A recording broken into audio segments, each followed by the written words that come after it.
अमूल्य हिंदी साहित्य के महान लेखक लेखिकाओं की विरासत को वर्तमान में आगे बढ़ाने वाले लेखक लेखिकाओं में वंदना वाजपेयी जी भी अपना स्थान रखती हैं। तो सुनिए उनकी लिखी हुई कहानी बेआवाज़ तमाचा। उफ दीदी, कितना पढ़ोगी? छोटे भाई के सवाल पर एकता ने मुस्कुरा कर कहा, बिट्टू, किताबें तो मेरी जान है, तू भी अपना समय बर्बाद ना कर। जा गणित की किताब ले आ, तुझे भी पढ़ा दूँ। ना बाबा ना, मुझ पर ये जुल्म ना करो, कहकर बिट्टू भाग गया और एकता फिर से अपनी किताबों में डूब गई। इलाहाबाद में पली बड़ी एकता की सांसों में इलाहाबादी अमरूदों की खुशबू मिली हुई थी और जुबान में अमरूद सी मिठास। माँ बाबूजी के प्यार का संगम, घर में रोज़ ढेर सारे रिश्तेदारों का आना जाना, दीदी भैया से रूठना मनाना, खट्टे मीठे झगड़े और उनके पीछे छिपा ढेर सारा प्यार और अपनापन, जीवन की यही परिभाषा जानती थी एकता। दुख तो दूर से भी नहीं छू गया था उसे। स्वभाव से अंतर्मुखी एकता पढ़ाई में भी शुरू से बहुत होशियार थी। उसका एक ही सपना था, डॉक्टर बनना। फिर उस सपने के लिए उसे 9वीं कक्षा में आने के बाद से जी जान से मेहनत भी की थी। आखिरकार उसकी मेहनत रंग लाई और उसका चयन मुंबई के मेडिकल कॉलेज में हो गया। घर में खुशी की लहर दौड़ उठी। दूर दूर से रिश्तेदारों के फ़ोन आने लगे। खुशियाँ जैसे खुद ही उसके दामन में भर जाना चाहती थीं। पर यही वो समय था जब उसे अपने परिवार से दूर जाना था। स्नेह के आंचल में पली बढ़ी एकता घबरा तो बहुत रही थी, परिवार से दूर हॉस्टल में रहने के नाम पर, लेकिन अपने कैरियर के लिए जाना तो था ही। उसका सामान बांधा जाने लगा। माँ ने ढेर सारे लड्डू, अचार, पंजीरी आदि भी बांध दिए। क्या पता उनकी लाडली को वहाँ का खाना पसंद आए ना आए। बाबूजी ढूंढ ढूंढ के सामान ला कर ले जाने वाले सामानों के साथ रखने लगे। कई सामानों को ढूंढने में तो उन्होंने सारा इलाहाबाद छान मारा था। अरे आप लोग तो ऐसे तैयारी कर रहे हैं जैसे काला पानी की सजा हुई हो। हॉस्टल ही में तो जा रही हूँ, वहाँ सब मिलता है। उसने डिब्बे में से एक लड्डू निकाल कर खाते हुए कहा। लो, लड्डू तो यही निकाल कर खाना शुरू कर दिया और कहती हो सब मिलता है। ये तो हमें भी पता है कि मिलता है, पर उसमें माँ का दुलार कहाँ होगा? माँ ने सर पर हल्की सी चपत लगाते हुए कहा और सभी की आंखें नम हो गईं। मुंबई नया शहर, नई पढ़ाई, नया जीवन। कभी माँ के खाने की याद आती, कभी भाई बहनों के साथ की शरारतों की, तो कभी पिता का विश्वास। परेशान क्यों होती हो, मैं हूँ ना, मन को भिगो देता था। धीरे धीरे उसने खुद को संभाल ही लिया। कुछ लड़कियों से दोस्ती भी हुई, सब एक दूसरे की मदद करती। अब यही उनका परिवार था और इसी परिवार के सहारे पढ़ने और आगे बढ़ने का सपना पूरा करना था। हॉस्टल में तो नहीं, हाँ कॉलेज में उससे थोड़ी दिक्कत आती थी। को एजुकेशन जो था, अभी तक तो गर्ल्स स्कूल में ही पढ़ी थी वो। फिर इलाहाबाद शहर भी तो ऐसा था जहाँ खुलापन इतना नहीं था। भाई लोग भी थे जिनके साथ आना जाना हो ही जाता था। लड़कों को भैया के अतिरिक्त दोस्त भी समझा जा सकता है, ये उसकी परिभाषा में नहीं था। लड़कों से बात करने में एक स्वाभाविक हिचक से गुजरती थी वो। उसी के क्लास में एक लड़का था, सौरभ, अपने नाम की तरह अपनी हंसी की खुशबू लुटाता हुआ। सौरभ ने उसके आगे दोस्ती का हाथ बढ़ाया था, पर उत्तर में अपने में ही सिमट गई थी वो। कई बार सौरभ क्लास में उसके यूं शर्मा जाने की मिमिक्री भी करता। सब उसको देखकर हंसते और वो वहीं ज़मीन में गड़ जाती। कभी कभी जी करता कि बताएं इन सबको, पर लिहाज था कि जाता नहीं था। खैर, समय के साथ वो लड़कों से थोड़ा थोड़ा बात करने लगी, पर सौरभ के सामने जाते ही हकला जाती। आखिर ऐसा क्या था सौरभ में जो उसे उसकी तरफ खींचता था? इसी तरह पूरे 2 साल बीत गए। सौरभ रोज़ उससे मिलता और बातें करना नहीं भूलता। सौरभ उसके सामने एक खुली किताब था और वो तहखाने में बंद डायरी।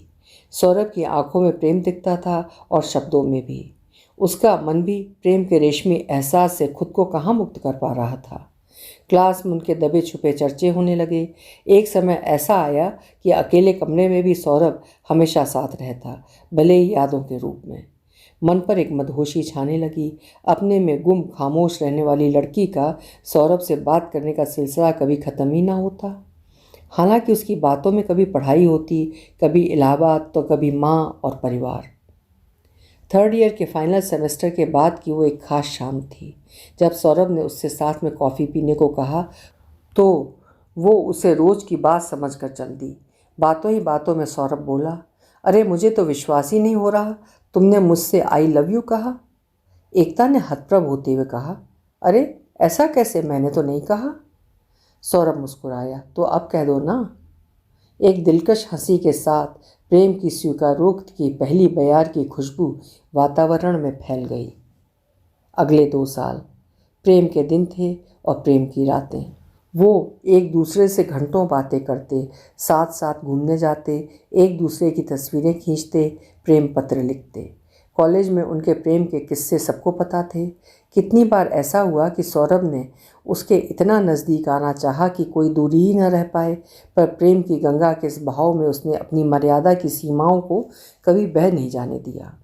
वो दिन भी आया जब उन्हें डिग्री लेकर कॉलेज के फेयरवेल के बाद अपने अपने घर जाना था।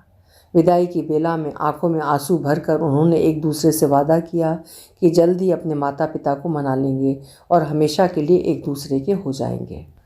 एकता इलाहाबाद लौट तो आई थी, पर मन सौरभ के ही पास रह गया था।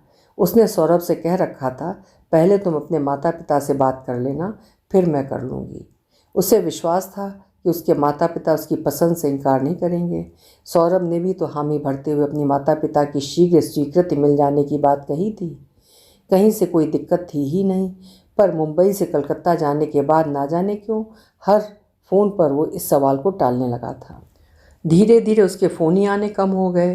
वो फ़ोन मिलाती भी तो फ़ोन व्यस्त है का टेप किया हुआ मैसेज सुनाई देता। अब एकता के हिस्से में केवल इंतज़ार था। बिना सौरभ की राय जाने वो अपने माता पिता को भी अपने दिल की बात नहीं कहना चाहती थी। दिन भर घर में बात करने वाली एकता मौन रहने लगी। गुलाब के फूल सा चेहरा मुरझाने लगा। माँ पिताजी पूछते तो काम का प्रेशर बताकर टालती। हालांकि वो जानती थी कि हॉस्पिटल के लंबे घंटों की ड्यूटी भी उसे उतना नहीं थकाती जितना एक पल का ये ख्याल कि कहीं सौरभ उसे भूल तो नहीं गया, उसे थका देता। उसका फ़ोन सौरभ उठाता नहीं था, खुद उसका फ़ोन आता नहीं था। मन अनजानी आशंकाओं से घिरने लगा था कि सौरभ ठीक तो है ना।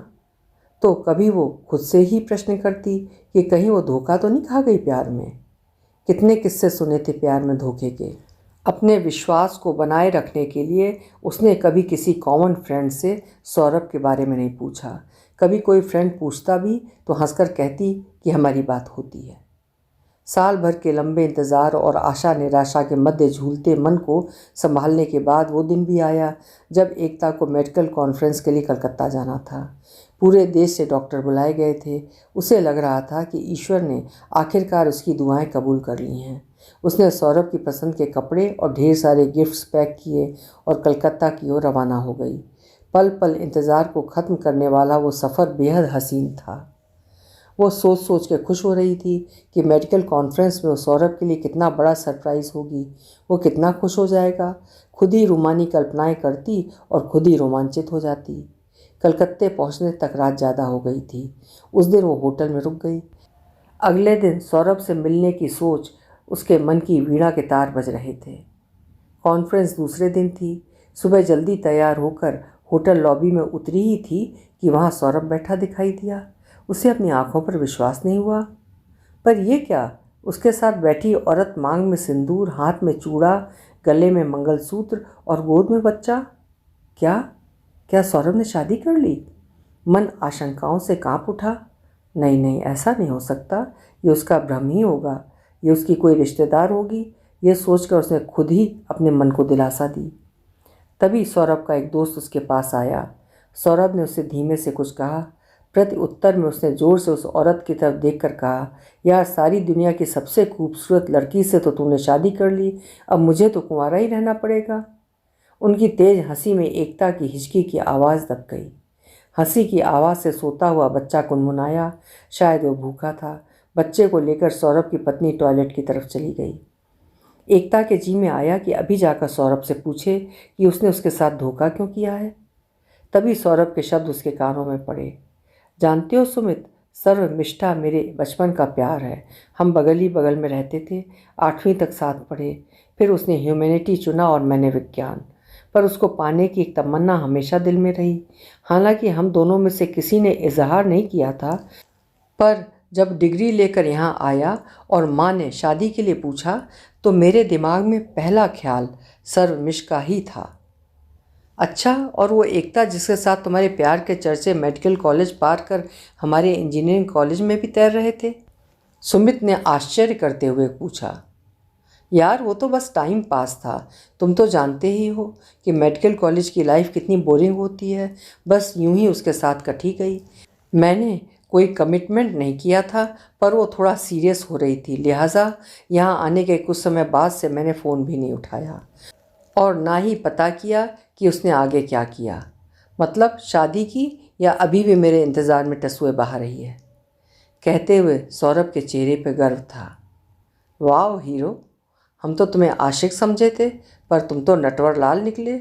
सबसे इंटेलिजेंट लड़की का दिमाग अपने काबू में कर लिया और सबसे खूबसूरत लड़की से शादी कर ली। अरे हमारे इश्क में मरने वाले बहुत हैं, क्या करें? सौरभ ने आंख मारते हुए कहा। फिर से एक जोरदार ठहाका गूंजा। अब आगे कुछ भी सुनना उसके लिए बर्दाश्त से बाहर था। अपने रूम के बिस्तर पर आकर वो गिर पड़ी। रोते रोते तकिया गीला हो गया। उसे अपना जीवन बेमानी लगने लगा। क्यों जी रही है वो? जिसके लिए उसने एक एक दिन इंतज़ार किया, उसके लिए वो क्या एक टाइम पास है? इतना अपमान वो सह नहीं सकेगी। नहीं, अब उसे ये जीवन नहीं चाहिए। चाय को भी हाथ ना लगाने वाली नताशा ने उस दिन पहली बार शराब पी, बेतहाशा पी।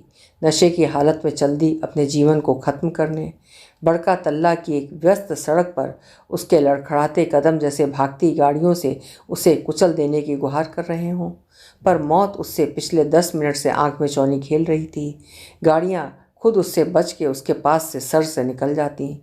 तभी एक तेज़ रफ्तार टैक्सी जो ठीक उससे 2 अंगुल दूर थी, तेज़ ब्रेक लगाया। उसमें से एक 34-35 साल की औरत उतरी। एकता अपना संतुलन खोकर सड़क पर गिर चुकी थी। उस औरत ने एकता को उठाया। उसके पास से आती शराब की गंध से मामला समझ एक जोर का तमाचा एकता के गाल पर मारा। मरने चली है, मतलबी लड़की। माँ बाप भाई बहन किसी का ख्याल नहीं है तेरे को। खुद तो मर जाएगी, पर उनको रोने के लिए छोड़ देगी। अचानक से एकता को ये ख्याल आया, ओह, वो ये क्या करने जा रही थी? उसके लिए जान देने जा रही थी, जिसको उसके होने या ना होने से कोई फ़र्क नहीं पड़ता। और वो, उसके माँ बाप भाई बहन, वो तो उसके लिए रोते रोते मर जाएंगे। शायद ज़िंदगी में कभी सामान्य ना हो पाए। परिवार का ख्याल आते ही शर्मिंदा हुई एकता उस औरत से लिपट कर रोने लगी और आंसुओं के बीच अपनी कहानी सुना दी। वो औरत उसे अपने साथ गाड़ी में बिठाकर अपने घर ले आई। एक चालनुमा मकान में उसका भी एक कमरा था, जिसे वो घर कह रही थी। नींबू पानी देते हुए उसने कहा, बहुत प्यार करती थी मैं अपने मर्द से।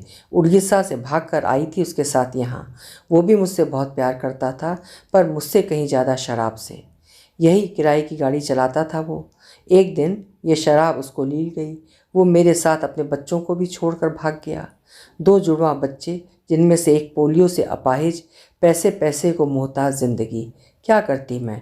खुदकुशी कर लेती? बच्चों के साथ चली जाती दूसरे लोग? बड़ा आसान लग रहा था, एक झटके में सब परेशानियां खत्म। पर नहीं, मैंने ज़िंदगी की लड़ाई को चुना। मैं तो चली जाती, पर बच्चों का और सास ससुर का क्या होता? मैं उसी किराए की गाड़ी को चलाकर अपने बच्चे पालती हूँ, सास ससुर की सेवा करती हूँ। कभी भरपेट नहीं खाया, पर तसल्ली है, जब ईश्वर के पास जाऊँगी तो आँख मिलाकर बात करूँगी। तूने जो ज़िंदगी दी थी ना, उसको पूरी मेहनत से जी के आई हूँ। मुँह चुराकर भाग कर नहीं आई रे तेरे पास। और तू तू क्या कहेगी? एक प्यार के धोखे में सारे रिश्ते, सारे कर्तव्य अधूरे छोड़ के आ गई। फिर तू तो डॉक्टर है रे, कितनों की जान बचा सकती है, उनकी और उनकी आंखों में खुशी की चमक दे सकती है। कभी सोचा है? एक अनपढ़ स्त्री से जीवन की सच्चाई जानकर एकता शर्म से पानी पानी होने लगी। ओह, वो ये क्या करने जा रही थी? उसे अपने माता पिता, भाई बहन, परिवार, नाते, रिश्तेदार, सबके आंसुओं से भरे चेहरे दिखाई देने लगे। सबकी आंखों में एक ही सवाल था, एकता तूने ऐसा क्यों किया? आखिर हमारे प्यार में क्या कमी थी? सारा क्रोध, अपमान आंसुओं में बहने लगा। वो होटल लौट आई। दूसरे दिन कॉन्फ्रेंस के लिए अच्छे से तैयार हुई। वहाँ उसने सौरभ की ओर बस एक हल्की सी परिचय वाली मुस्कान बिखेरी और अपने काम में लग गई। कॉलेज के शुरुआती दिनों की तरह एक बार फिर सौरभ उससे बात करने के लिए बेताब था, पर उसने ज़्यादा तवज्जो नहीं दी और अपने काम में डूबी रही। उसे रह रहकर सौरभ का वही वाक्य याद आ रहा था। पता नहीं उसने शादी भी की होगी या अभी भी मेरी याद में टसुए बहा रही होगी। हर बार उसका संकल्प और दृढ़ हो जाता। सौरभ एक एवरेज स्टूडेंट था, पर शुरू से ही पढ़ाई में धाकड़ रही एकता के डिस्कशन सुनकर सीनियर डॉक्टर्स बहुत प्रभावित हुए। कई ने तो अपनी दलीलों में उसके पॉइंट्स भी शामिल कर लिए। सारे समय सौरभ बस उसे देखता ही रहा। शाम के डिनर में भी वो सौरभ से अकेले मिलने से कतराती रही, लेकिन जब वो सुमित व कुछ अन्य दोस्तों के साथ खड़ा था तो एकता अपने एक दोस्त से मिलने के बहाने वहाँ पहुँची। बातों ही बातों में उसने जता दिया कि उसे अपनी पसंद का जीवन साथी मिल गया है और कुछ समय बाद वो उससे शादी कर लेगी। अरे, हमने तो सौरभ के साथ आपके रोमांस के बड़े किस्से सुने थे, सुमित ने चुटकी ली। ओह वो, एकता ने सौरभ की ओर देखकर हंसते हुए कहा, वो तो टाइम पास था। आप तो जानते ही हैं मेडिकल कॉलेज की लाइफ कितनी बोरिंग होती है। घर परिवार से दूर इतनी सारी पढ़ाई करने के लिए थोड़ा सा सॉफ्ट टच तो ज़रूरी है। लो जी मैडम, तो मैडम का भी टाइम पास था, सुमित ने फिर चुटकी ली। हंसते हुए एकता आगे बढ़ गई। थोड़ी दूर जाकर उसने पलट कर देखा, सारे दोस्त अभी भी हंस रहे थे और सौरभ के चेहरे पर कल के गर्व मिश्रित भाव के स्थान पर अपमान का भाव था, जैसे किसी ने जोरदार तमाचा उसके गाल पर मार दिया हो। उसकी आशा के विपरीत अचानक। अभी आप सुन रहे थे वंदना वाजपेयी जी की लिखी हुई कहानी बेआवाज़ तमाचा। आशा है कहानी आपको पसंद आई होगी। कल फिर मिलेंगे किसी अन्य कहानी के साथ। आपका समय शुभ हो।